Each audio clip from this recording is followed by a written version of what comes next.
എന്താണ് ഈ ക്ലബിന് സംഭവിച്ചത്? 2014 ലാറ്റിൻ അമേരിക്കൻ ഫുട്ബോളും യൂറോപ്യൻ ഫുട്ബോളും മാത്രം ഫോളോ ചെയ്തിരുന്ന കേരളത്തിലേക്ക്, ദൈവത്തിന്റെ സ്വന്തം നാട്ടിലേക്ക് ദൈവം മറ്റൊരു ദൈവത്തെ പറഞ്ഞേൽപ്പിച്ചു ഒരു ഫുട്ബോൾ ടീമിനെ എത്തിക്കാൻ. അതായിരുന്നു സാക്ഷാൽ സച്ചിൻ ടെണ്ടുൽക്കർ, ക്രിക്കറ്റ് ദൈവം. അദ്ദേഹത്തിന്റെ കൈ കൊണ്ടായിരുന്നു ഈ ടീമിന്റെ പിറവി.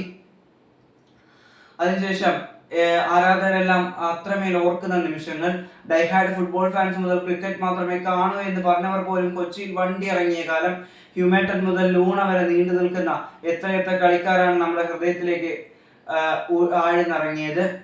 ഇനി അത്രമേൽ 80,000-ത്തിലും എല്ലാം എന്താ പറയുക ആഘോഷിച്ചിരുന്ന ആ കൊച്ചി സ്റ്റേഡിയത്തെ ഇന്ന് 5,000 പോലും അറ്റൻഡൻസ് ഇല്ലാത്ത അവസ്ഥയിലേക്ക് തള്ളിയിട്ടത് ആരാണ്? കേരള ബ്ലാസ്റ്റേഴ്സ് എന്നാൽ ഒരു വികാരമായിരുന്ന മലയാളിയെ കേരള ബ്ലാസ്റ്റേഴ്സിന്റെ മത്സരമുണ്ടെന്ന് പോലും അറിയാത്ത സ്ഥിതിയിലേക്ക് തള്ളിയിട്ടത് ആരാണ്?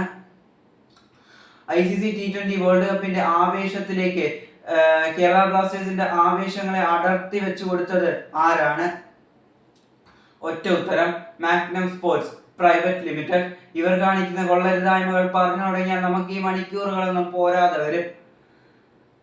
പക്ഷേ ഒറ്റ ചോദ്യം, നാണമുണ്ടോ?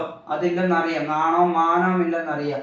എങ്കിലും നാണമുണ്ടോ സാർ നിങ്ങൾക്ക് ഈ ആരാധകരുടെ വികാരത്തെ ഇങ്ങനെ എക്സ്പ്ലോയിറ്റ് ചെയ്യാൻ, ആരാധകരുടെ ഇമോഷൻസിനെ ഇങ്ങനെ എക്സ്പ്ലോയിറ്റ് ചെയ്യാൻ? എന്നെ ചോദിക്കാനുള്ളൂ ഈ നിമിഷങ്ങളിൽ. അപ്പം വീഡിയോ ഇഷ്ടപ്പെട്ടു. ഫുൾ വീഡിയോ ചാനലുണ്ട്. Thanks for watching. Subscribe support ചെയ്യാനും വിലയേറെ അഭിപ്രായങ്ങൾ മറക്കല്ലേ.